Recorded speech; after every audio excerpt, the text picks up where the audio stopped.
Орал қаласындағы Батыс Қазақстан облыстық Арнаулы кітапханасының қызметкерімін. Бүгін біздер арнаулы кітапханалармен әдеби, рухани байланысты нығайту мақсатында сіздерге жыр сәлемдеме жолдамақпыз. Өткен жылдың қыркүйек айында қызметтік іссапармен Шымкент қалалық арнайы кітапханасында болған еді. Сол іссапар барысында жас ақын, арнайы кітапхана қызметкері Ербек Мейрамбайұлы Бакиев бізге осы бір тағдырыма тәнтім атты кітабын сыйға тартқан еді. Жалпы жыр, поэзия адамға дүниені басқаша тануға үйретеді. Жан дүниемізге өзгерістер әкеледі деп жатады. Ендеше өз жанымыздың тереңіне, жүрегіміздің түкпіріне үңілуге үндейтін жыр жауһар тыңдай отырыңыздар.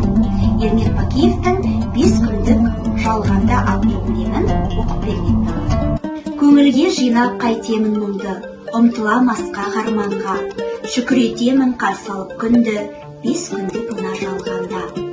Тағдырлар талай ғұмыр кешуде, жанарсыз, қолсыз, аяқсыз, демейді бірақ олар ешкімге, өмірім мәнсіз, баянсыз.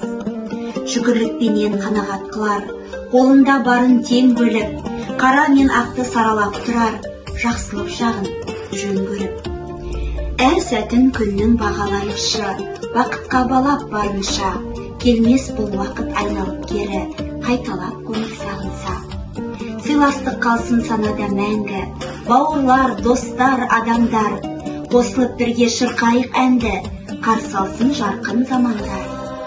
Салынып мұңға азабын тартып, жабырқамасын жас көңіл, қадірлеп барды жүрейік шалқып, берілмес бізге